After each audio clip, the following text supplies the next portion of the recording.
ಇನ್ನು ಲೋಕಸಭೆಯಲ್ಲೂ ಸಹಿತ ಪ್ರತಿಧ್ವನಿಸ್ತಾ ಇದೆ ಪ್ರೇಮ್ ಅವರ ಕೆಡಿ ಸಾಂಗ್. ವಿವಾದಿತ ಕಡೆ ಕೆಡಿ ಸಿನಿಮಾದ ಹಿಂದಿ ಹಾಡು ಈಗಾಗಲೇ ಬ್ಯಾನ್ ಆಗಿರುವಂಥದ್ದು.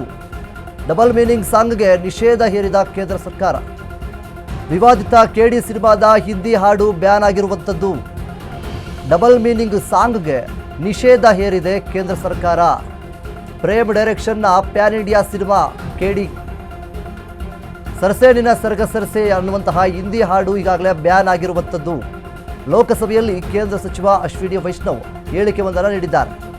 ತೀವ್ರ ಟೀಕೆಗೆ ಗುರಿಯಾಗಿದ್ದಂತಹ ಹಿಂದಿ ಹಾಡು ಇದೀಗ ಬ್ಯಾನ್ ಮಾಡಲಾಗಿದೆ. ಯೂಟ್ಯೂಬ್ ಸೇರಿ ಎಲ್ಲ ಪ್ಲಾಟ್ಫಾರ್ಮ್ಗಳಿಂದಲೂ ಡಿಲೀಟ್ ಮಾಡಲಾಗಿರುವಂಥದ್ದು.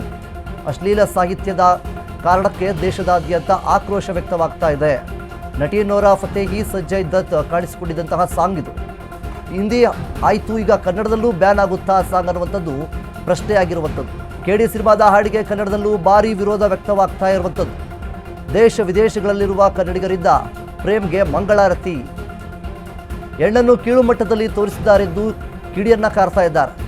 ಧ್ರುವ ಸರ್ಜಾ ನಟನೆಯ ಬಹುನಿರೀಕ್ಷಿತ ಫಿಲ್ಮ್ಗೆ ಭಾರೀ ಹಿನ್ನಡೆಯಾಗ್ತಾ ಇರುವಂಥದ್ದು. ಇನ್ನು ಲೋಕಸಭೆಯಲ್ಲೂ ಸಹಿತ ಪ್ರೇಮ್ ಕೆಡಿ ಸಾಂಗ್ ಚರ್ಚೆಯಾಗಿರುವಂಥದ್ದು. ಮುಖ್ಯವಾಗಿ ಅವರು ನಿರ್ದೇಶಿಸಿರುವಂತಹ ಕೆಡಿ ಚಿತ್ರ ಈಗಾಗಲೇ ಸುಮಾರು ಸಾಂಗ್ಗಳು ಬಿಡುಗಡೆ ಆದವು. ಆದರೆ ಯಾವ ಸಾಂಗು ಕೂಡ ಈ ರೀತಿಯಾಗಿ ವಿವಾದದಲ್ಲಿ ಸಿಲುಕಿರಲಿಲ್ಲ. ಆದರೆ ಸರ್ಸೇನಿನ ಸರ್ಗ ಸರ್ಸೆ ಎನ್ನುವಂತಹ ಹಾಡು ಸಾಕಷ್ಟು ವಿವಾದಕ್ಕೆ ಕಾರಣವಾಗ್ತಾ ಇದೆ.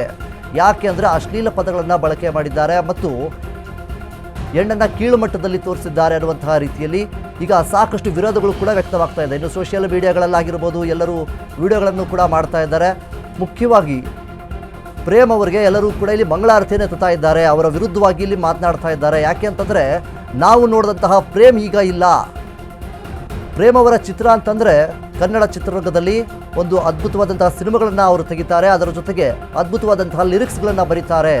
ಮುಖ್ಯವಾಗಿ ತಾಯಿ ಸೆಂಟಿಮೆಂಟ್ ಅಂದರೆ ಮದರ್ ಸೆಂಟಿಮೆಂಟ್ ಸಿನಿಮಾಗಳು, ಹಾಡುಗಳನ್ನು ಬರೆಯೋದರಲ್ಲಿ ಅವರು ಖ್ಯಾತರಾಗಿರುವಂಥವರು. ಆದರೆ ಅಂಥವರ ಕೈಯಿಂದಲೇ ಈಗ ಈ ರೀತಿಯಾದಂತಹ ಬರವಣಿಗೆ ಬಂದಿರುವಂಥದ್ದು ಅದೆಷ್ಟೋ ಜನರು ಏನು ವಿರೋಧವನ್ನು ಕೂಡ ವ್ಯಕ್ತಪಡಿಸ್ತಾ ಇರುವಂಥದ್ದು. ಮುಖ್ಯವಾಗಿ ಇಲ್ಲಿ ಧ್ರುವ ಸರ್ಜಾ ಅವರು ಕೂಡ ನಡೆಸಿರುವಂತಹ ಈ ಒಂದು ಕೆಡಿ ಚಿತ್ರ ಏನಿದೆ ಒಂದು ಪ್ಯಾನ್ ಇಂಡಿಯಾ ಸಿನಿಮಾ ಅಂತಲೇ ಹೇಳ್ಬೋದು. ಪ್ಯಾನ್ ಇಂಡಿಯಾ ಅನ್ನುವಂತಹ ರೀತಿಯಲ್ಲಿ ಏನು ರಿಲೀಸ್ ಮಾಡುವುದಕ್ಕೆ ಎಲ್ಲ ರೀತಿಯಾದಂಥ ಸಿದ್ಧತೆಗಳನ್ನು ಕೂಡ ಮಾಡಿಕೊಳ್ತಾ ಇದ್ದಾರೆ. ಈ ಹೊತ್ತಿನಲ್ಲಿ ಏನು ಸರ್ಸೇನಿನ ಸರ್ಗ ಸರ್ಸೆ ಎನ್ನುವಂತಹ ಹಾಡು ಸಾಕಷ್ಟು ವಿವಾದಕ್ಕೆ ಕಾರಣವಾಗಿರುವಂಥದ್ದು ಮತ್ತು ಲೋಕಸಭೆಯಲ್ಲೂ ಕೂಡ ಇದರ ಬಗ್ಗೆ ಚರ್ಚೆ ಆಗಿರುವಂಥದ್ದು. It has to be in the context of the culture. माननीय अध्यक्ष जी, जिस गाने के बारे में माननीय सांसद महोदय ने कहा है, ऑलरेडी उस पे बैन लग चुका है और मैं स्पष्ट तौर पे ये आपके माध्यम से पूरे सदन को कहना चाहूँगा कि हमें फ्रीडम ऑफ स्पीच में भारत के संविधान निर्माताओं ने जो रीजनेबल रिस्ट्रिक्शंस लगाए, उन रीजनेबल रिस्ट्रिक्शंस के हिसाब से ही चलना चाहिए. Freedom of speech cannot be absolute. It has to be in the context of the society. It has to be in the context of the culture. और उसमें बहुत ही हमें सावधानी से हमारे आने वाले समय में जिस तरह से डिजिटल के माध्यम से जिस तरह से आज तेजी से चीज़ें फैलती है, उसमें हमें समाज के प्रोटेक्शन के लिए, विशेषकर बच्चों के प्रोटेक्शन के लिए, महिलाओं के प्रोटेक्शन के लिए, समाज के वंचित वर्गों के प्रोटेक्शन के लिए जो भी कड़े एक्शन लेने चाहिए वो लेने के लिए सरकार प्रतिबद्ध है. माननीय अध्यक्ष जी, जिस गाने के बारे में माननीय सांसद महोदय ने कहा है, ऑलरेडी उस पे बैन लग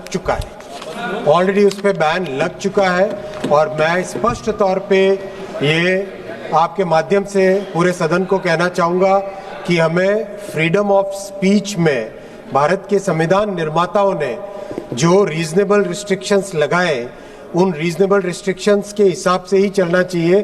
freedom of speech cannot be absolute. It has to be in the context of the society. It has to be in the context of the culture. और उसमें बहुत ही हमें सावधानी से हमारे आने वाले समय में जिस तरह से डिजिटल के माध्यम से जिस तरह से आज तेजी से चीज़ें फैलती है, उसमें हमें समाज के प्रोटेक्शन के लिए, विशेषकर बच्चों के प्रोटेक्शन के लिए, महिलाओं के प्रोटेक्शन के लिए, समाज के वंचित वर्गों के प्रोटेक्शन के लिए जो भी कड़े एक्शन लेने चाहिए वो लेने के लिए सरकार प्रतिबद्ध है. माननीय